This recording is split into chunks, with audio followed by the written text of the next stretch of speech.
Second day namin ngayon dito sa bahay and simula na nga ng napakadami naming mga gawain. So, it's our second day sa aming bahay and dito kami matutulog ngayon. Marami pa din kaming gagawin. So, ang una ko munang gagawin is maglinis muna ako dito. Dahil dito kami kakain mamaya, ang lagyan namin dyan ng table. Hindi pa din ako makapaniwala na maninirahan na kami sa aming sariling bahay. But before that, kailangan muna ng deep cleaning itong bahay. Tingnan nyo naman itong mga sis. Ito lang naman yung mga linisin ko dito sa mga susunod na araw. Araw-araw talaga simula nung na-turn over sa amin itong bahay ay sagad na sagad yung aking pagod. Pero worth it naman yung pagod sa buong araw dahil iba talaga yung saya kapag maninirahan ka sa sarili mong bahay. Ito nga si anak halos hindi na natutulog sa tanghali sa kakalaro sa loob ng bahay at sa labas din ng bahay dahil malawak din naman ang aming garden dito. Ito nga at uumpisahan na nga ng aking asawa ang pagkat ng mga grass gamit nitong grass cutter. Hindi pa kasi dumating yung aming in-order na lawn mower. Pagkatapos kong maglinis sa labas ay uumpisahan ko naman itong kitchen. Itong kitchen nga at ang aming bathroom ang part dito sa bahay na hindi na kailangang renovate, kailangan na lang siyang linisin. Matagal nga din walang nakatira dito sa bahay dahil ang dating may-ari nitong bahay ay naninirahan na ngayon sa care home. At nung time na ibinenta na itong bahay at inilagay na ito sa market ay kinuha lang yung mga gamit dito pero hindi naman nilinisan. Ganyan naman talaga kapag nagbebenta ka ng bahay. Yung next na mag-occupy nito ay siya na yung maglilinis. Pero kaya namang linisin, tayo pa bang mga Pilipino na ang sisipag nating maglinis? This time na din is i-disinfect ko siya. Syempre, hindi natin alam kung ano yung mga bagay na inilagay nila dyan sa cabinet. Kaya mas mabuti na nasigurado tayong malinis. At ito naman si anak, hindi na talaga tinigilang kainin itong aming Johannisbeeren o red currant sa English. Sabi ko nga sa kanya, natirahan niya ako dahil gagawa ako dito ng jam. At hindi talaga ito tinigilan ni anak na kainin. Bumabalik-balik siya dito palagi. Kaya ayan, sinabayan ko na siyang kainin ito.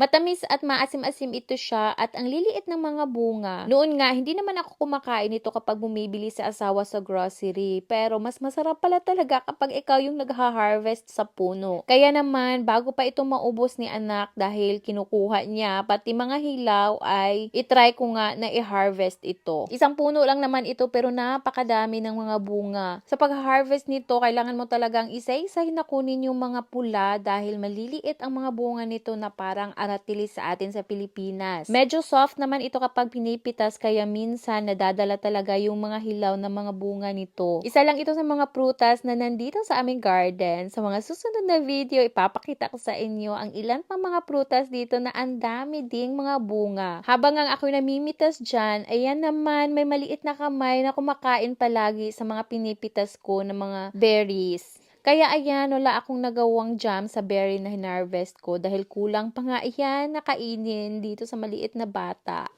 I will get flour for our table. What is nice that I will get maybe this.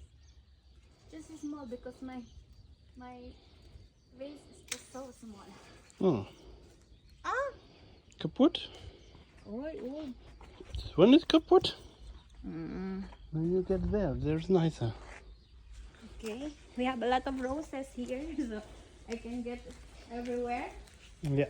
But it's not so nice. Nice. Not so nice anymore. Maybe I will watch here. Look here. Oh, I like this. It's more We wanted to cut anyway. No, niche cutting that cut so high, just cut for chok. So it's not a lot. I just have a small flower base, so I will just get this. Nice. There's also white here.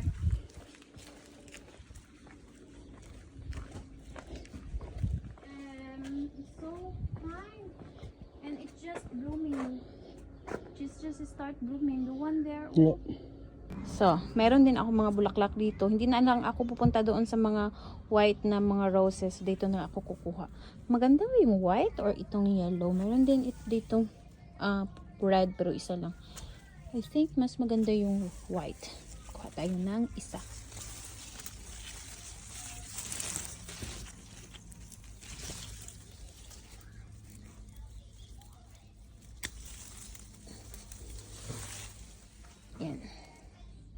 At nanguha nga ako nito mga fresh na mga bulaklak mula sa aming garden. Isa pa sa napakaganda dito dahil napakadami ding mga bulaklak na nasa garden na. May binili kasi kaming bagong table, ayan sa likod ko. So yan yung aming outside table dahil wala pa kaming table sa loob. So dyan muna kami kakain ngayon at lalagyan ko nga nitong mga bulaklak na kinuha ko sa garden. O diba? Ang gaganda nila.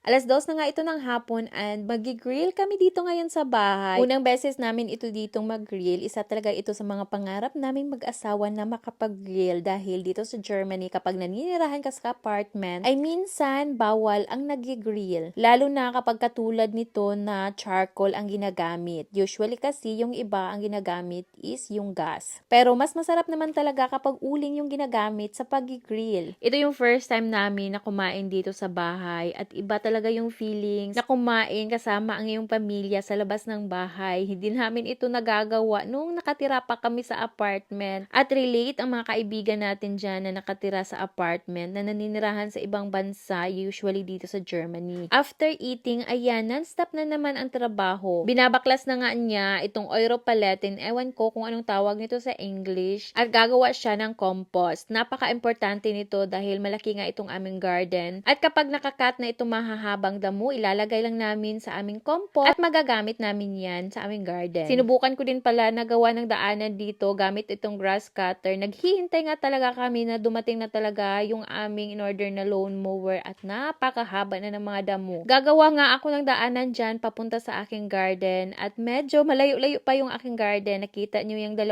puno dyan. Dyan ako gagawa ng garden at yung 2 puno ay puno yan ng mga plums. Madami pa talaga ang mga kailangan namin gawin dito sa bahay sa mga susunod na araw. Katulad na nga lang din ng pag-uumpisa ng renovation dito sa loob ng bahay. Ayan nga at sinimula na ni asawa na tanggalin itong mga nakadikit na wallpaper. Ito nga yung aming living room at ito ang isa sa mga kailangan naming i-renovate. Lahat ng mga rooms dito sa bahay, maliban sa kitchen at sa bathroom, lahat talaga yung mga walls ay may mga nakadikit na wallpaper. And while busy si asawa sa living room, ako naman tatapusin ko itong aking paglilinis dito sa kitchen. Hapon na nga ito and nitong umaga natapos ko na ngang linisin ang mga cabinet. Kaya naman pupunasan ko na lang itong mga wall na tiles at the same time i-disinfect ko na din. Medyo madumi nga ito at sticky pa dahil dito nga ito sa kitchen. Kailangan ko ngang umakyat dyan para maabot itong mga matataas na mga bahagi dito. At ayan, pagkatapos hindi na ako marunong bumaba at nagpatulong nga ako kay asawa. Ito naman si asawa, hindi alam kung paano ako tulungan at ayan, na-sprayhan tubig ang aking mukha. At mahirap pala tanggalin ang mga wallpaper na nakadikit dito sa wall kaya ang ginawa ni asawa ay inisprayhan niya ito ng tubig na may dishwashing liquid para lumambot ito. At yung mga matitigas na hindi madaling matanggal ay ginamitan din niya ng paint scraper. Believe din talaga ako dito sa aking asawa dahil napakasipag. Kami nga lang din ang gagawa ng renovation or ng pagre-renovate dito sa bahay. Unti-untiin lang muna namin ito at papasaan pa at matatapos din ito. 8:30 na nga ito ng gabi at uuwi na kami ng bahay. Hindi pala kami dito matutulog dahil sabi ni asawa, medyo maalikabok pa nga dito ngayon at uuwi na lang kami sa apartment para mas comfortable yung tulog namin lalo't pagod na pagod kaming lahat ngayong araw. At yan lang muna for today's video. Bukas i-upload ko ang house tour video. Thank you so much for watching. Bye!